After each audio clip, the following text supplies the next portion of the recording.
Yes, guys, welcome to Chasing Green Arrows. This is a new show on a Wednesday afternoon. I'm your host, Gianni Battici, and I'm joined by my regular co-host now in this Wednesday slot. And seeing that title sequence was absolutely lovely. Bigman Bakar, how are you? Welcome to the channel. You've been on as a guest, but now you're on as my co-host on Wednesdays. Feel good? Hello and welcome to all the listeners and viewers. Hi, Gianni. I'm very, very excited to be on board, and I'm looking forward to this series becoming a regular in the times to come.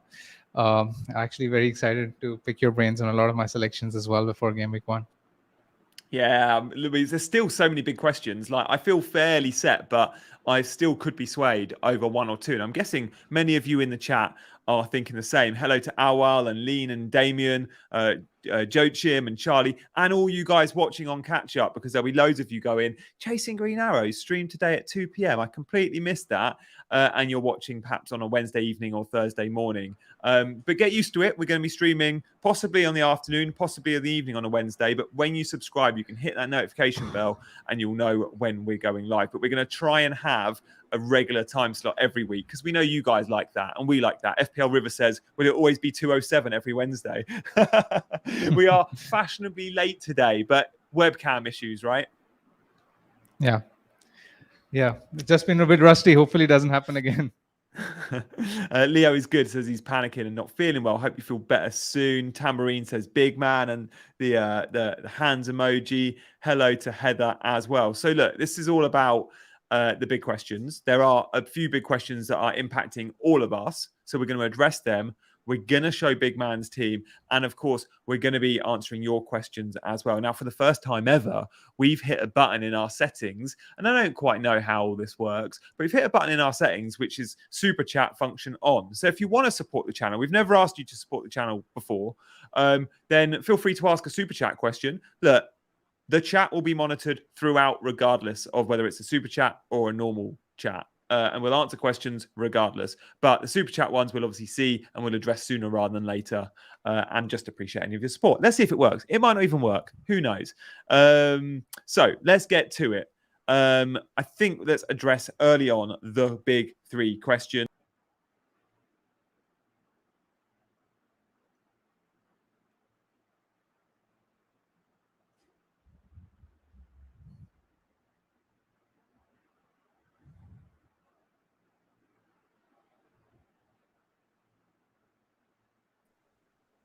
I'm back. Can you hear me? Yeah.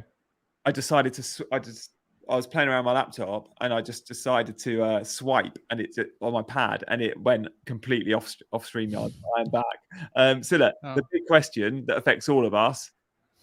Many of you are set on this, and that's fine. But let's just open up the conversation to Salah or no Salah. That's the first big man's. Here we go. Nice little.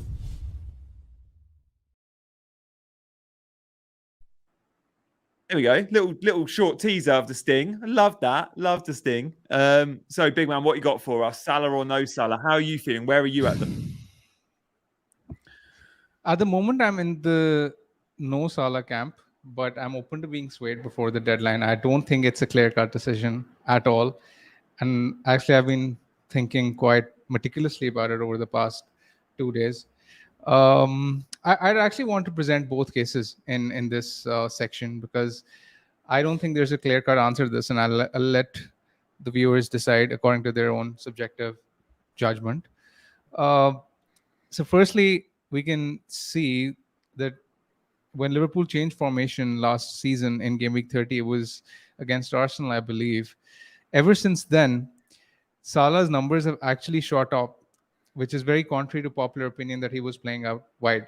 when you look at the minutes per XG, minutes per shots inside the box, minutes per big chance, minutes per final third touch, everything went up, and his numbers were actually on par with the, his peak numbers from the yesteryears. So when you look at 21, 22, or even in 17, 18, his numbers were very, very similar after the formation change to what they had been when he was performing at that optimal level.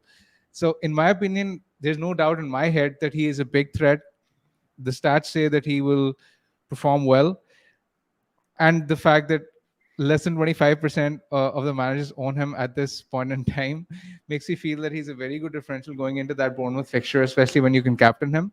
But whether or not he's worth the 12.5 million when, you know, there are the likes of, you know, double Man United mids, double Arsenal mids, you have to sort of sacrifice those if you're going with Salah. So is he really worth the 12.5 million? That's the debate I have in my head. What are your thoughts, Jenny? Yeah, I mean, we'll show you some numbers in a minute, but I was just putting together a Salah team, just to look at it. And everyone should look at their current team and go, if I drop Harry Kane in or if I drop Mo Salah in, what are my sacrifices? Just so you know in your head if you're making the right call. And to some managers you will be, and some managers you'll go, yeah, actually it's not much of a sacrifice. Let's make it happen. To me, it's too big a sacrifice. It means for me and my team, no Watkins, and I want that 8 million forward slot, and I want Watkins. And it also means no luxury mid. And when I say luxury mid, sure, I can still have Saka and Rashford and Martinelli, but I can't have whether some are going Maddison or Bruno, I'm going Foden. So that midfield slot you can have a bit of fun with. Someone might go Jota. That's where Salah would go. They're really the only two big sacrifices. The other one is that I would have to go for someone, say, like a João Pedro, always in my 11, instead of, say, a Matoma and a 6.5 mid. So I'd be sacrificing a 6.5 mid. I'd be sacrificing the kind of mid-price mid, which is what Salah would become. But then I'd always have to play a back four and probably always have to play João Pedro. And I think I prefer the balance the other squad gives me. I do tend to agree with it. And the fact that, you know, João Pedro, let's say if he doesn't come off in the first 2 weeks, where will he go at that price point? I mean, there's nowhere else to run, right? So you'll have to downgrade Salah eventually. And I do think most managers who will pick Salah will be in a position where they will have to downgrade after game week 2 to strengthen the rest of the squad. Because when you look at the fixtures, I don't think there's any week between game week 3 and 6 where you want to captain Salah. So I think many managers would want to be in a position. Now, their counter argument would be that they'll take the points from Bournemouth and run, right? And then they will have those extra points to spend on the rest of the squad.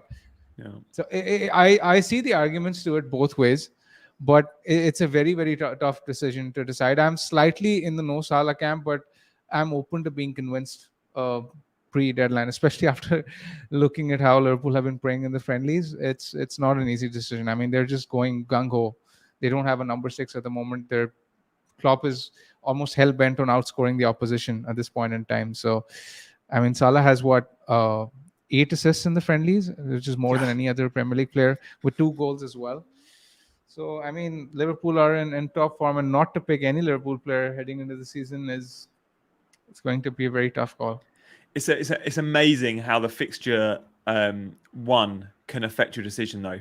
Because if it was Bournemouth game week 1 and Chelsea game week 2, we would all have Salah, or we'd all have Jota, or we'd have Liverpool cover. And as it stands, because it's Chelsea away game week 1 and Bournemouth home game week 2, loads of us don't have it, which have Liverpool cover at all, which is probably ridiculous. Like, that game week 1 fixture matters in our heads far too much. It's no different to the game week 2. It's going to be the same squad you take into both those rounds. But look, let's have a look at some of the numbers, because with our 3 big questions each week, we're going to support that with some evidence. And Bigman's always going to bring those questions to the show on a Wednesday with some data that backs up the argument. So let's have a look at some of the numbers with Salah, as you mentioned. So when you say the change in formation, just to clarify, this is around game week 30 last season when Trent started inverting?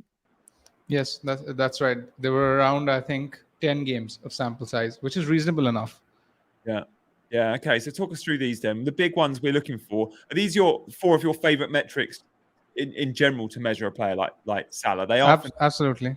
Yeah, absolutely. I mean, these are the numbers which I look at for underlying data, and you can see, I mean, there's a significant improvement. I mean, it's not as if there's like a very marginal improvement. You can see that it's around 25 to 30% improvement in each one of those metrics, which is quite significant. I mean, it does tell you that Salah is getting into more central positions, and Liverpool in general were playing better as well in terms of attack. It was functioning more smoothly since they changed formation, and I do expect that to be the case. But again, now he's 12.5 million. Will he justify that value? I mean, I'm not going to sort of put myself in the state of delusion where I sort of think that he's not worth the money, or whether he's not going to perform well. He isn't going to perform well. It's just that whether the players, for example, you mentioned the 8 million, 9 million price points. I mean, the likes of Odegaard, Martinelli, Bruno, Watkins. I mean, whether the lack of Salah is made up for it by those positions where you spend the money on. Yeah, no, I completely feel that. And the differences are big. Like the chances per 90, that goes up a lot, like 0.4. The shots in the box is almost like you get an extra 1.2 on that. And then the expected goals, sure, massively up. But then the expected goal involvement too. So its assist threat is actually slightly increasing too, we think. Absolutely. And I just mentioned that he got 8 assists in the friendly. So it seems to be a trend that is continuing. Yeah. And with Jota in the 11, and there's a lot of talk, and the chat are all talking about Jota. And by the way, I saw in the chat, FPL River just gave a super chat question. He didn't even want to ask a question, just wanted to support the channel. Thank you, FPL River, one of our chasers. But yeah, like Boom Boom saying Jota started the last 2 preseason games and played very well. Would be surprised if he didn't start. He has played very well indeed. Like I think Jota has 2 very clear routes to the team, unlike someone like a Luis Diaz who will only play wide left, or a Hakpo. No, to be fair, he can play midfield or number 9 or wide left. But Jota has, you could argue, many might argue, Jota's in the first choice 11, whether he's on the left or whether he's down the middle. And I think the last couple of preseason friendlies, we've seen Jota number 9, Diaz left. And I think that will be the front 3. Diaz left, Jota 9 and Salah on the right. Maybe Hakpo does come in. And if he does, I still think that 11 features Jota. So with Jota in the team, a big chance hog, I still think that can benefit Salah, because the link-up pre-season has been really nice. When one scores, the other's often assist them.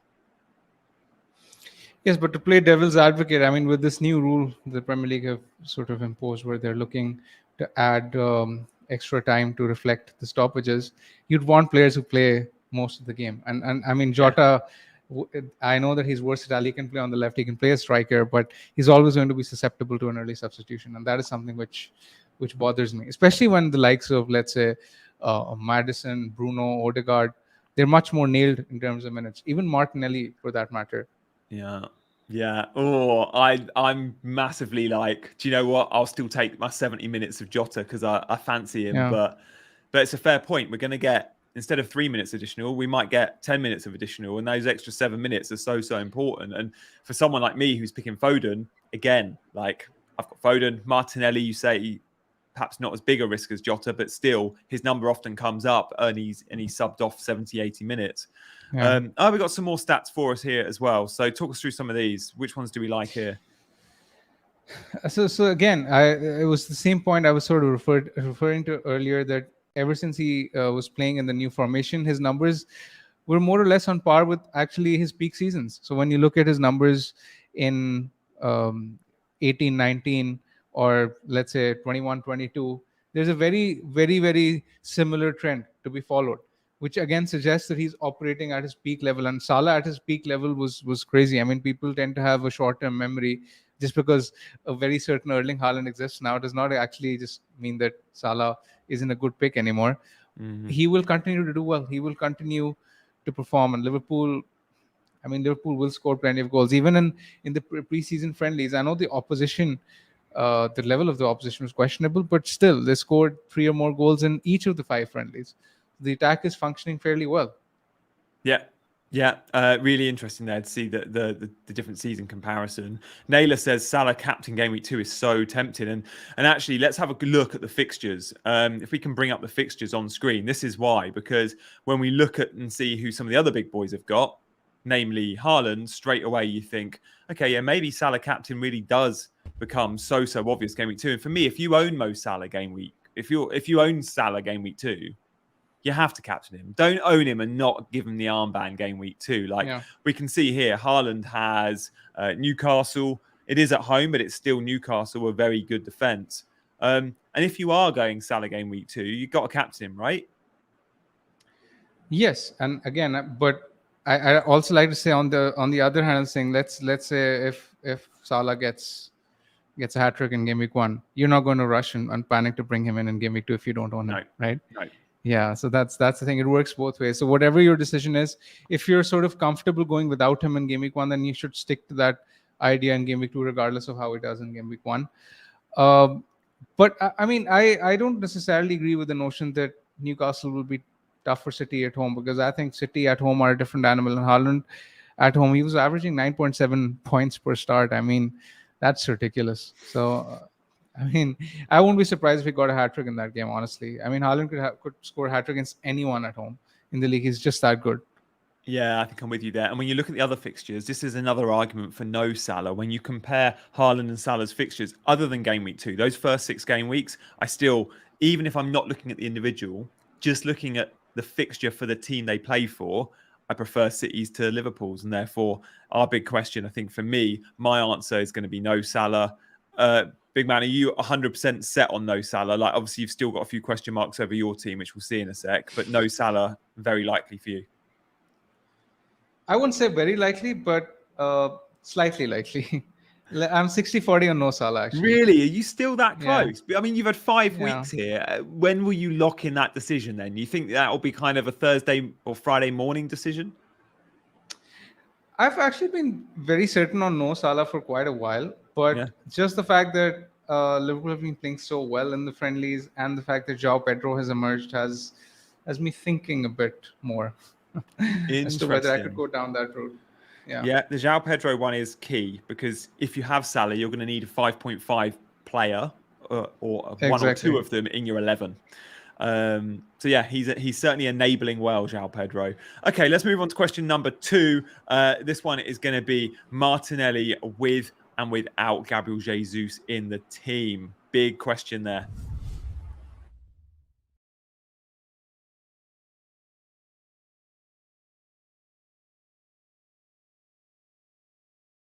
There we go. So Martinelli with and without Jesus. We can come off the fixtures and discuss that. I think we do have a little slide we prepared. So we'll just flash up that slide to show you our a little bit of prep. But it's mainly going to be a text-heavy, big man. So perhaps you instead of staying on it for long, you want to focus on it, because you put together some words, but probably better in the spoken form rather than the written.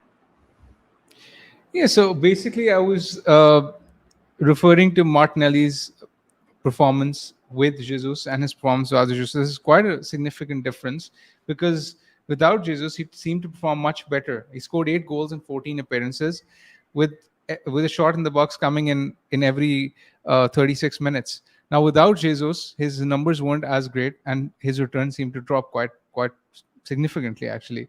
When you look at his numbers without Jesus, he scored just 7 times in 22 appearances, as opposed to 8 goals in 14 appearances without him in the team. So the underlying data suggests, as well as the actual returns, that Martinelli will perform better with without Jesus in the team, which is likely to be the case because he's injured. And whether or not Arsenal play with Nketiah or Trossard in the false line, or whether it's Havertz, we don't know yet. Yeah. But I mean, Martinelli's goal threat does seem to go up quite a bit. It's quite a significant difference, actually. That's interesting. That's it for me, because I thought with Nketiah in the team, Martinelli wasn't as good. But maybe if it means Trossard's number 9, then actually Martinelli's better. It could, but again, now with Trossard, we have a very, very small sample size to compare his numbers from. Yeah. So we can't really go on numbers. But let's say, putting this aside, in isolation, who do you think is the best Arsenal mid, other than Saka? Martinelli, easy. Is it that easy? For me, it's easy, but that's because he's the sort of player I like. That I will go for the player that's perhaps got the higher ceiling, more explosive, but actually can suffer reduced minutes. And I think my Foden and even my Jota is a similar player. Like, I put them in similar camps to Martinelli, where they're not necessarily your 90-minute men that will tick along. And Odegaard certainly does that. But no, Martinelli's been in my draft for the last, 4 weeks. I think I had triple Arsenal attack. I'm big on that attack. Until Gabriel Jesus got injured, I was happy to go full steam back that attack to have a 4-5-0 scoreline in the first few weeks, as I did on the final day of the season. I remember game week 38 when they played Wolves. Most were looking to captain Kane or whoever, Salah. I just went Gabriel Jesus captain, and actually didn't quite achieve Kane's total, but still I think it was 18 points or something. I like Arsenal when the pressure's off, and I like Arsenal early on in the season. I think like last year they're going to have a flying start. But yeah, I'm Martinelli. Are you? Who would you go? I mean, I'm currently on Martinelli, but I'm not as certain. I'm not as bullish as you are, because again, it's the minutes that come into play with Odegaard or even Havertz. I mean, if Havertz is pushing up and playing in an advanced position, I'm not entirely sure, because he's the cheapest. You've got to keep that in mind as well. He's 7.5. But I'm on Martinelli for the same reasons as you. Yeah. He's the most explosive, and his numbers without Jesus are actually really, really good. And I mean, who do you expect to be the biggest goal threat from Arsenal without Jesus in the team? I mean, because Jesus' home numbers were, as you mentioned, they were really, really good. So without him, I think the bulk of the goal threat is going to come from Martinelli. Yeah, I think even open play goal threat, when you look at the numbers, Martinelli and Saka, there's very little between them.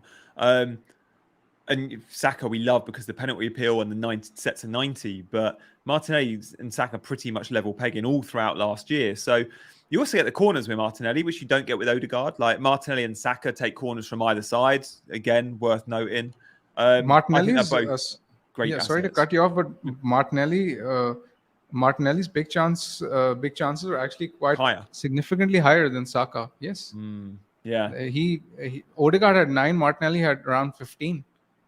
It's crazy that when you look at the overperformers in the Premier League last year in terms of their shooting ability as well. I think I looked at the list of maybe the top 7 in the league last year in terms of who overperforms their expected, right?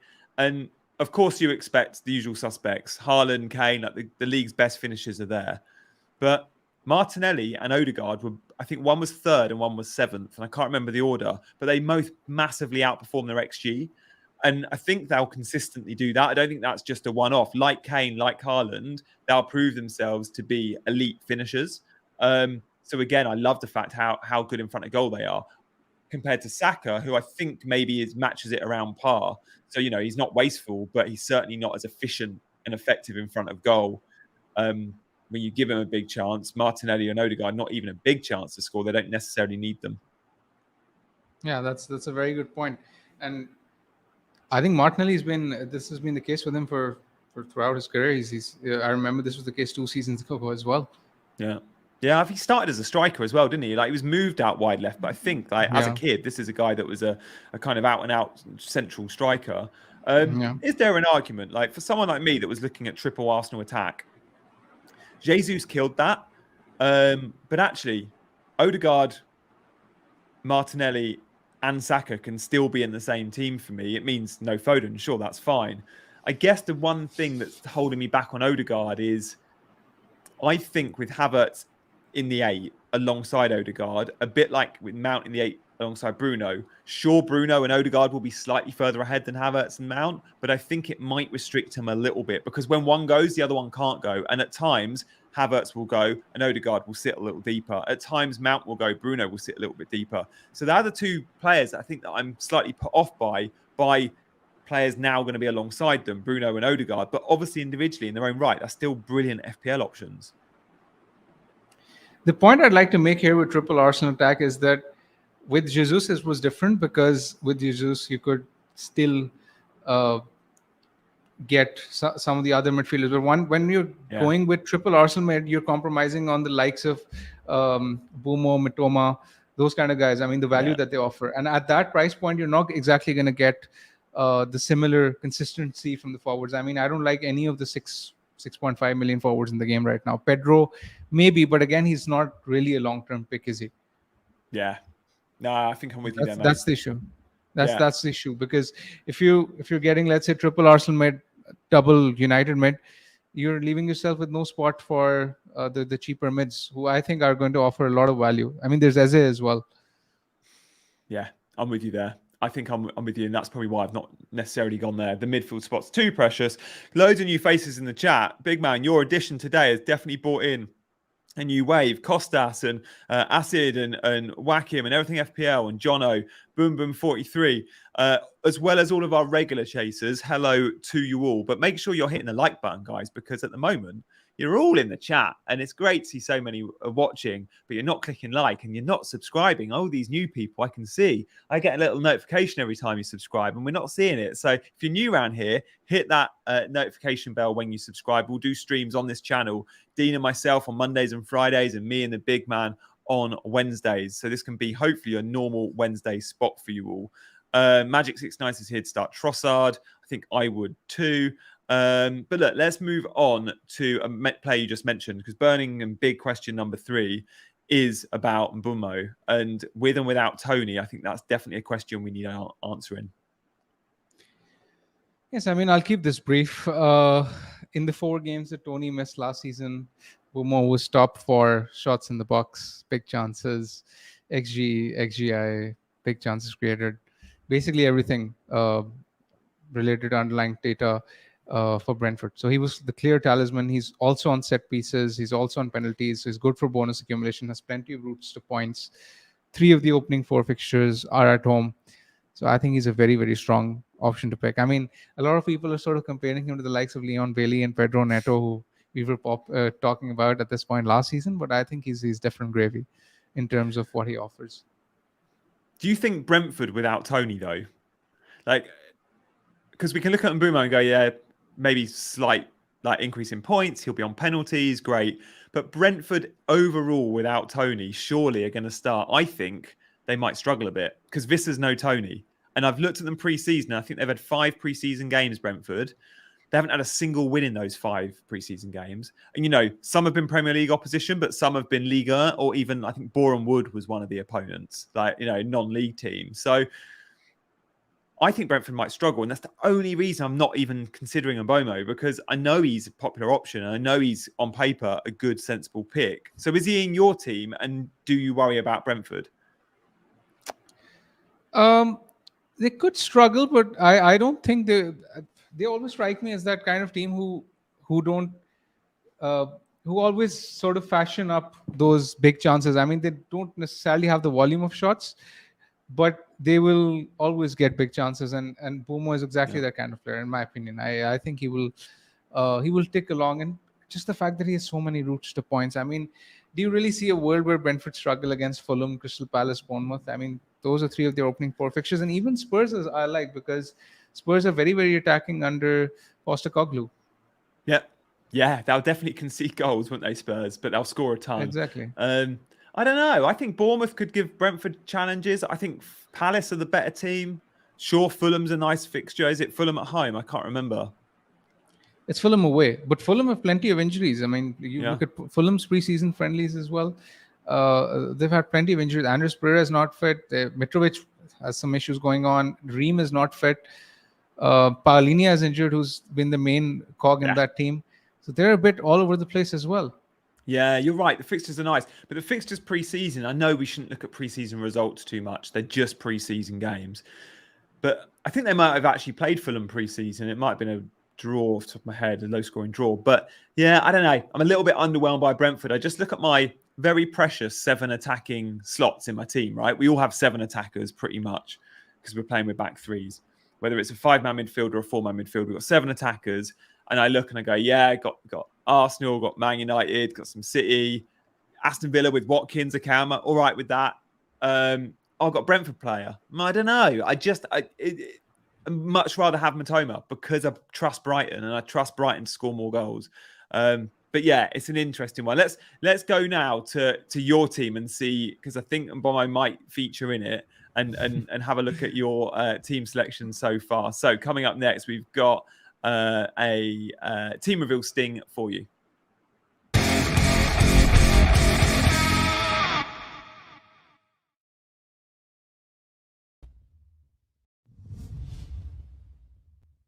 Dean is still here in the house in spirit. Love that. Okay, nice. Talk us through it, big man. How you set up? Which players here feel? Is this really your team? This looks so like my team. Honestly, love that. Which players feel locked? Which aren't you sure about? There are a few that are locked. I mean, you could say, for example, I don't think Gabriel is going anywhere. Stupinan, pretty much. Rashford, Saka. Uh, I would say even Mbeumo is very close to being locked. Haaland, of course. Uh, these are the slots that are locked in the 11 at least. Again, I'm not entirely sure about Nana. I have Onana in goal at this point in time, but the fact that Turner has now joined Forest means that I could sort of rotate him with a 4.5 million keeper like Pickford or Johnson or Steele for that matter. So I'm sort of questioning the value that Nana might bring to the table, but I mean, I think he's going to be a good standalone pick for 5 million because he's very good with his passes and he's going to be an absolute monster for bonus accumulation. I think it's an easy decision. That I think that if he was priced 5.5, he'd still be in quite a few teams. But at 5 million, I know loads are looking at Johnston and Pickford and how they rotate with Turner. But for 0.5 extra, you get Onana, who just adds to me so much more security. I know the rotating pairs are there, but 5 million Onana feels like a gift. Yeah, I mean that's why I have him in the team. Is again the Everton have looked all right in preseason, but they're Everton at the end of the day, right? So you can't really trust them in terms of what they bring to the table. Even last season, they were under Dyche. They were in the bottom 3 for XGC. Pickford was making plenty of saves, but I'm not sure. Johnston is decent as well.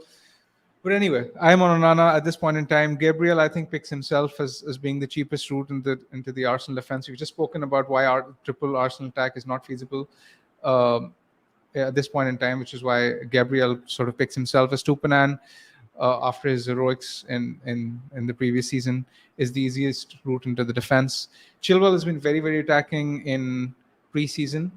I'd actually like to pick your brains on Chilwell here because this is something we haven't really discussed in the show so far. But he's looked so attacking. And even though there are sort of murmurs that Reece James could be on penalties, I saw a tweet of yours as well suggesting the same. I still think I would prefer Chilwell because, again, we're sort of speculating. But from what we've seen in the preseason friendlies, most of Chelsea's attacks are coming down the left-hand side, and Chilwell is fairly attacking.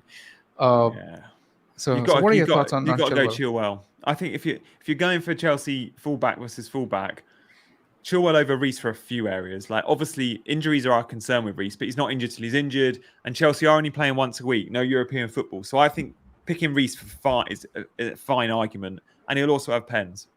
Perhaps it'll be between him, Jackson, and Enzo for penalties. But Ben Chilwell has been told by Poch, and he said, I was watching Chelsea TV the other day, and Chilwell said post-match, it was after one of the American games, and he was like, the manager's just told me to get forward at every opportunity. Now, I don't think Reece James has been told to get forward at every opportunity. Sure, Reece James loves to attack, but there's got to be some discipline. You can't play a back 4 and have 2 wing backs, right? And Ben Chilwell has definitely got license, and that's his natural game. And when you look at even the numbers from last year, in terms of goal threat, Chilwell was a much bigger goal threat than Reece James. James was the greater assist threat. With Chilwell, you get some of the corners. James, you get the rest. But again, last year, Chilwell took way more corners.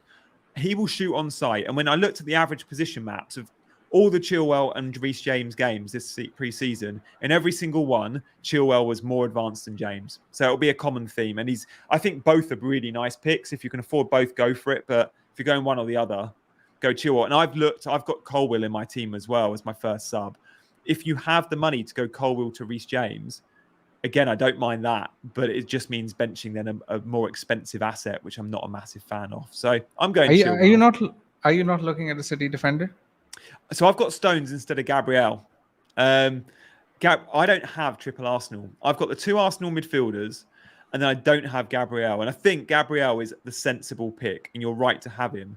But I've gone John Stones because I think City are the best defence in the league, and I want cover there. I also quite like the idea of having that third Arsenal set space for when Gabriel Jesus is back, so I can go triple Arsenal attack. Or let's say Trossard goes massive game week 1 and we see he's playing number 9.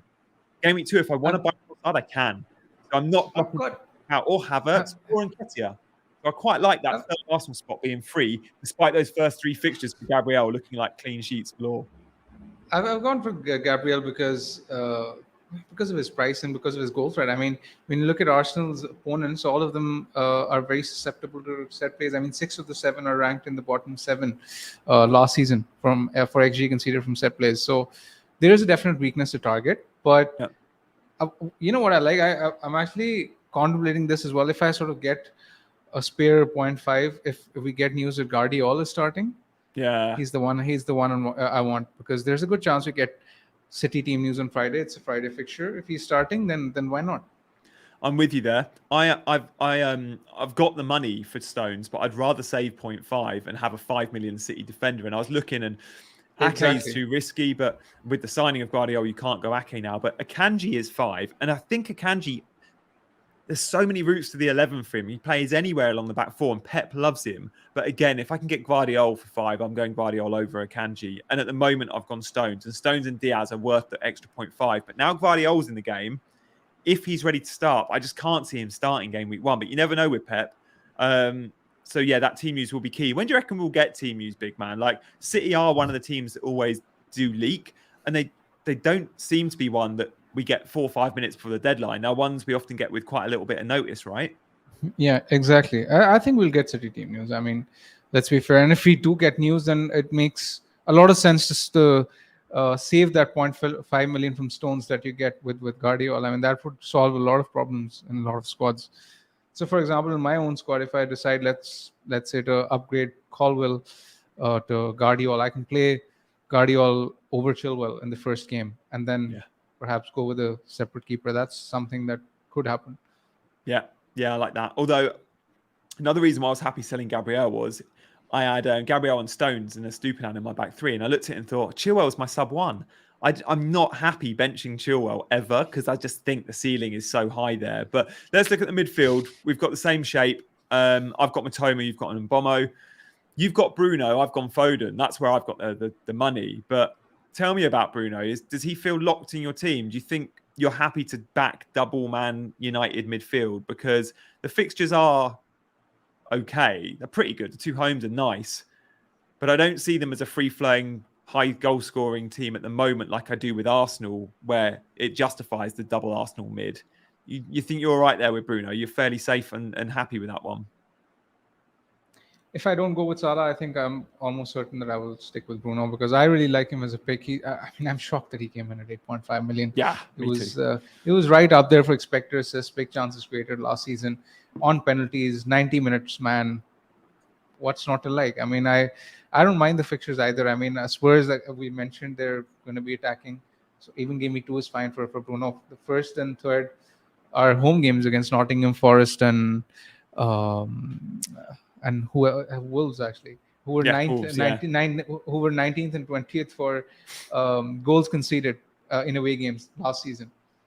Yeah, I mean, with the new manager, Wolves, the new manager will be in place 24 hours as well. Like, come on. I mean, that's a bit of a gimme. Yeah, there's an argument to say, you could even look at captain Rashford game week 1. I think that fixture is so good. And look, some might look to go Saka game week 1. Look, I'm going Haaland. I think that's a sensible pick for captaincy. But yeah, nice. Okay, so that feels fairly safe. It is fairly templatey. I'm similar. I think the template's often template for a reason. There's nothing wrong with a fairly template game week 1 team. It's where our teams change as each week as we make transfers, and everyone will start to go in different directions, which is refreshing. Your bench, just quickly, like the West Ham striker at 4.5 feels like the best forward on the bench. Are you set on Bayer over Kabore or Baldock? Not really. I mean, Kabore is someone I might consider because he's the wing back. Baldock as well. They offer more in terms of goal threat. Bayer is playing for a better defense, so that's the argument that I have to sort of decide. Mbeumo is scored thrice in the friendlies, But again, that spot could be Archer. I'm not entirely sure where I go with that. I probably will pick Mbeumo because I can see a world where I triple up on Aston Villa at some point in time. I can't see that with West Ham right now, at least. So with that in mind, I mean, where do you stand with the budget defender? Who do you have right now? I've gone Kabore but I'm not massive.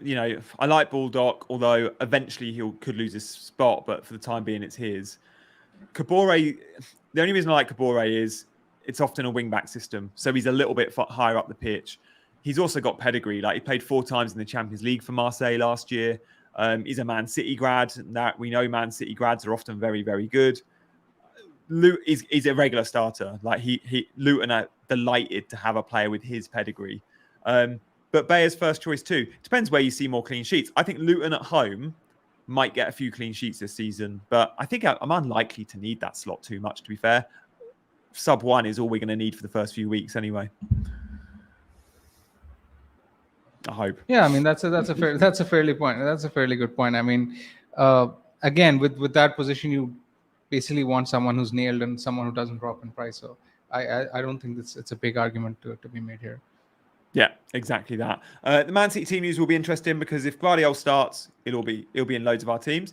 But there could be a 4 million goalkeeper, Ortega, starting for Man City game week 1. That would be a turn up for the books. It's unlikely to happen, but Pep has hinted that Ortega's done a lot right, and he had considered giving him the number 1 or giving him an opportunity in the first team at the end of last season. But I can't imagine Ederson doesn't take it. But if Ortega is announced as playing game week 1, you may as well go for it. Because it's a 4 million Man City goalkeeper. Now, he might lose his spot, but you make sure you've got another option there. Maybe a 4.5 rather than, say, Ortega and Turner or Ortega and Areola. Turner's signed today for Forest, big man. So he'll have a Nottingham Forest jersey on the FPL website, I expect, in the next few hours, which is quite nice. So I think Turner makes complete sense as your backup keeper, and we'll probably both be swapping Areola out. But guys, now it's time for questions. Also, before we do, we've got 400 watching the show. Thank you, guys. If you're new around here, Chasing Green Arrows is all about streams live and involving you guys, hence the question Q&A format. So we're going to take alternate questions. I'll do one, Big Man will do one. Big Man, we've got about 10 seconds to answer each question so we can get through as many as you like. If you guys fancy asking a super chat, your question will, of course, be prioritized. We'll try and get to as many regardless as we can. If you're new around here, hit the subscribe button. I promise you, loads of fun planned on Chasing Green Arrows. So Josh says, I'll take this one. I've given myself the wordy one. I bet your one's going to have like four words next. Hi, guys. My team is an... dude. It's for Big Man. Guys, we can't take the team selection questions. Yeah. They're too hard. We'd prefer...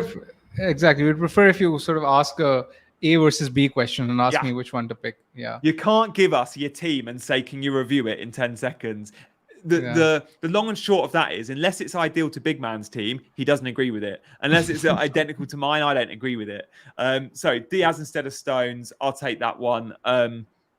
I prefer Stones for the slight upside. I think you get a little bit greater goal threat, but Diaz could be the safer pick for minutes because of Stones' injury record.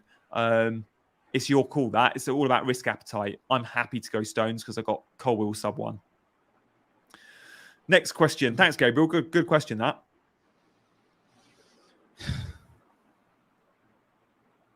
The next question is for you, Big Man. Yeah, Stones or Chilwell? I have Chilwell right now. I'm sort of reluctant to pick Stones because I do see Guardiola will become the 5 million City defender to pick, and that's why I want to wait till he becomes a legit option. And Chilwell does have more upside, so that's the reasoning behind my pick. Yeah, Ice G, and then we'll come to our super chat question. Best 6 million option: McAllister, Buendia, or Paqueta. Oh, Paqueta could leave. I like Buendia as a 6 million option. What I'd say is, if you can spend 6.5, the options are so much better in that bracket. I'd try and find the funds, but given those ones, I'll go Buendia. I think we've got Suleiman super chat up next for you. Salah or Bruno for the first 5 weeks. At the moment, I have Bruno. I would suggest that you watch the first half of the show where we discussed the Salah versus no Salah debate at length as to why this is the case. But long story short, we think that the value that you can get by spreading the Salah cash around is probably a better way of approaching it at the start of the season. Yeah. Amazing. Christopher says, is Silva for City worth a punt? Yeah, I mean, Bernardo Silva hasn't been spoken about. He's the guy we know plays in the big games, doesn't always play in the not so big games. So again, a bit like Foden, we got that rotation fear. But unlike Foden, the ceiling is lower does feel low for Bernardo. He has gone on streaks in the past. I'd rather spend the extra money and go Grealish for minutes or Foden for explosivity, though, if you can. But not a bad shout, to be fair, Christopher. Question from David for you, big man. Mbeumo or Jackson? It's very tough to compare. I would probably go with Mbeumo, I think, simply because the fact that he's a midfielder, and I sort of like Brentford's opening fixtures more than Chelsea's, especially when you look at the first two. And it's not really like for like comparison. I mean, let's say if it's a 3-5-2 versus a 3-4-3, I prefer going with a 3-5-2 for the flexibility. So in that case, I'd pick the midfielder. Yeah, that's fair. Gianpaolo's asked, why are we not looking at Kyle Walker? Gianpaolo, again, it's a bit like Bernardo Silva. He'll play in the tough games, and he'll often play with a direct game plan of there's a left winger, and I need you to kind of look after him. But often we will see John Stones playing right back and he'll invert, or we'll see a Kanji play there and he'll be fairly central and it'll be like a back three in possession. Kyle Walker ain't nailed anymore, especially against the weaker teams. So yeah, that's why. FPL Josh, guys, thank you all for your questions and your super chats as well. There we go. Diaby or Mudryk and Jackson or Alvarez? Oh, I'm struggling to work that question out, Josh. We need simple ones. Exactly, but we'll take the next one. Foden or Martinelli? Martinelli because he's nailed. Yeah. Danny B, if you reword your question, we'll try and get back to that. Salah or Rashford? I mean, if money's no issue, Salah is a better FPL option than Rashford, I believe, this season. To start game week 1, I'd go Salah. But it's what you can do with the funds. So I have Rashford in mind. Double United mid or double Arsenal mid? Big Bang, you've got both. If you could only have one? Double Man United, personally, because X-Men's, in my opinion. You're an X-Men's guy. You are an X-Men's guy. It's fair. Gianni, if Foden doesn't start, who will you go? Also, where are you from in Italy? My dad's from Sicily. I was born in England. I've got dual nationality, so I'm half English, half Italian. If Foden doesn't start, where would I go? If Foden doesn't start, I'm going up to Bruno. I've got 0.5 in the bank, and I'd create an extra 0.5 by going Stones down to a Man City defender, possibly a Kanji if Guardiola didn't start. But I have got a plan if Foden isn't in the 11. I personally would be very surprised. Foden's going to play because it's weaker opposition. I just think Foden's going to play the easy games, which is why I'm happy to go with him. Oh, Maddison, what do you reckon, big man? He was amazing in the last preseason friendly, apparently, but I think he's going under the radar because he's likely to play as the advanced midfielder in the 4-3-3 formation, almost like a number 10 in behind the striker. And with Kane in the side, Spurs are a much better side, and they have looked all right from an attacking point of view in preseason. So I do expect them to score plenty of goals. Maddison at 7.5 is a very good shout. Yeah, super high. All the average position maps, he's pretty much standing on Kane's tiptoes. Chukwuemba, thoughts? Yeah, Mike, the best 4.5 million player in the game, midfielder. Best 4.5 mid in the game, Chukwuemba. I can never pronounce his name. Chupamecca. He's number 10 for Chelsea. With Nkunku injured, he's going to play number 10.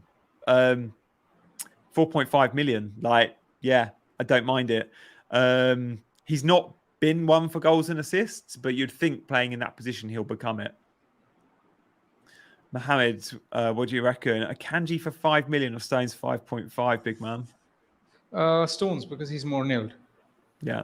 If you can't afford Stones, though, and you want City defence, say you got Gabriel and you want to go to a 5 million City defender, and Gvardiol isn't playing game week 1, and we think it will take him a few weeks, is Akanji too much of a risk? Because to me, Ake and Walker are too much of a risk, but Akanji might be worth the punt. I don't think so. I mean, when Gabriel is 5 million, when Stupinan is 5 million, when Shaw is 5.5, when Colwell is 4.5, it becomes very hard to justify. Is Colwell your standout 4.5? We've both got him, but there's Destiny Adoji at Spurs, the left back, who's 1% owned and will play very well. There's the Villa defenders. There's the Newcastle. There's Botman. Are you set on Colwell there? I think I am, but there are good options elsewhere. The Spurs fullback is an interesting one because he does have attacking threat as well. I mean, he got 7 attacking returns in Udinese last season. But then again, you expect Spurs to concede given how expansive they're going to be. Colwell, I think, is nailed and will play. And Chelsea's fixtures from 3 to game week 9 are really, really nice. So I do think he could turn out to be very similar to Ben White last year. He was priced at around the same price. Yeah. Omar says, who's on pens for Chelsea? $1 million question, mate. Could be Jackson because he's a striker, but he's never really taken pens. Enzo has scored 5 in 5 in his career. So Enzo's got great pedigree there. I mean, it's a small sample, but it's 100%. We like Argentinians on pens as well. And Reece James has taken them in shootouts and always done fairly well. And he's probably going to be club captain or vice captain. Thiago Silva probably gets the armband, but Reece James is a very good chance he'll be wearing the armband a lot when Thiago's not playing. And there's a good chance for me he steps up as pens. If I was a betting man, I'd say Reece. Question from Dennis around Trent. Any other than Trent or Salah from Liverpool have? Okay, yeah. I mean, maybe Jota. If I was picking one, I'd probably go with Jota. But we've spoken about him in the show, and he's a bit of an X-Men's risk as well. I really like Jota, mate. I really want. If I could have 6 midfielders, I think I'd have Jota in my team over a striker. I think I would. The pre-season form has been so good. It's a big call. Yeah, again, it's that game week 1 fixture. If it was Bournemouth game week 1, I think Jota would be in my team. It's I want Jota game week 2. Bowen had love pre-season. I just, again, a bit like I said with Mbeumo, I don't want one of my 7 attackers being a Brentford player. I don't want one of my 7 attackers being a West Ham player when there's so many good players from good teams. That's kind of where I'm at with Bowen, but a good pick in his own right. Of course he is. Question for Bigman from Owl, who's been here for the last hour. Thank you, Owl, for watching throughout. Eze or Mbeumo, I would pick Mbeumo simply because of the fixtures. I think Brentford's fixtures are better from an attacking point of view. Yeah. Did you see that goal Eze scored pre-season? The one where he just dinked running between everyone. He's such a baller, isn't he? He is in crazy form, and he's playing right behind the striker as well, very advanced position, and he's sort of just carrying the form that he was in at the end of last season. Yeah, exactly. Mateus asked about Salah. Yeah, 4.5 going to start for Spurs in the advanced 8 role. Like, he's one of the 8s. We thought it was more of a DM. So, yeah, I think he's going to be a number 8 under Postecoglou and playing over players like Skip, who actually braced last night against Barca, but that was the kind of B team. Salah at the moment is in that first choice 11, and I do think he starts game week 1, and he could be the 4.5 to go for. You're right, Mateus. Got time for probably one more question, then we'll have a little refresher at Big Man's team. Foden or Jota for you, Big Man? I like both these guys. You have neither. I want both. I'm only going to have one. Who should I have?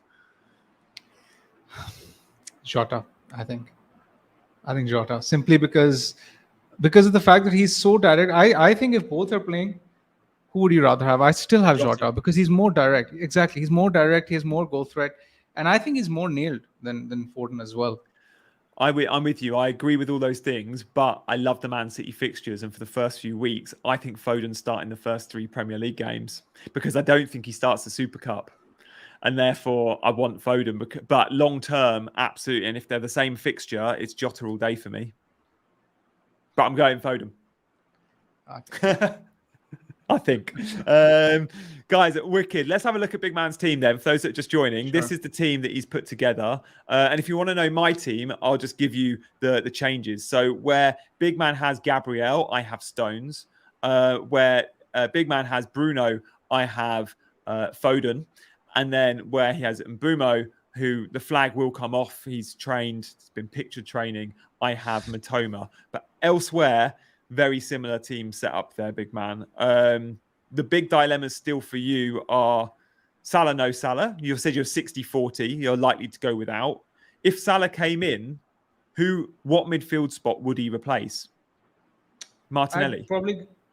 I'd probably get rid of Bruno and Martinelli both, actually. Probably downgrade some to Mitoma and get Salah and Watkins to Pedro, something along those lines. Other than that, I mean, I'm not exactly sure on my goalkeeper and on my first sub defender. So, I mean, these are some of the slots that could change. Let's say if Guardiola is starting, I won't be totally averse to going with Guardiola and downgrading Onana to 4.5. Yeah, I hear that. Guys in the chat, if you do ask your question like 20 times, we will make a point of 1, not answering it, and 2, probably throwing you out. I don't want to do that. So I'm sorry, we've actually answered your question, one of your questions as well. And not everyone got their question answered. So guys, sorry if we didn't get to your question, but I promise you on Wednesdays, we will have a good dedicated 10, 15-minute Q&A every stream. So we will get to your questions, especially those that ask once. And yeah, IceG says there's no Chasing Green Arrow mods. I think we do have a mod. If we don't have one, we'll make sure we've got one because we shouldn't be allowing that in the chat. So yeah, all good. And look, we nearly got to 100 likes. Can we get... If anyone wants to be a mod, then tweet us. I'd love one of our regular chasers to be a mod. So if you can, tweet us. We will respond to you on there. Love to get to 100 likes. Tiffany, our favourite. Thanks, guys. Loving CJ already this season. Thank you for the super chat, Tiffany.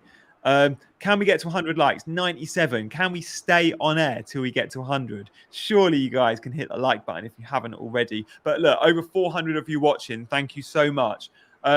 If you're new around here, hit the subscribe button. Me and Big Man are going to be live every Wednesday. We're not sure if we're going to do this time slot or slightly later, but it will definitely be Wednesday afternoons or evenings. Dean and I are still doing our regular Chasing Green Arrows on Mondays and Fridays. Coming up on Thursday, tomorrow, we will have another stream. It will be like our deadline stream.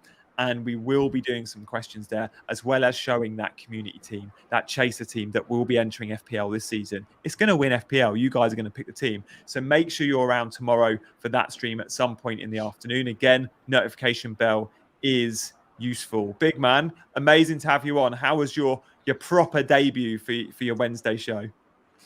It's been a pleasure, Gianni, and I'm actually very excited to be doing this series.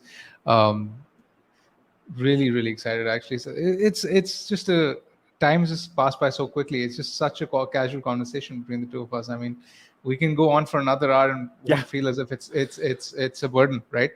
Yeah, exactly that. And we're going to have those 3 big questions every week with some data to bounce off each other. I'm excited for that. I'm excited for that. Wicked, mate. Well, look, we'll let you crack on with the rest of your busy week, I expect. Will we be seeing a thread from you in the next day or 2?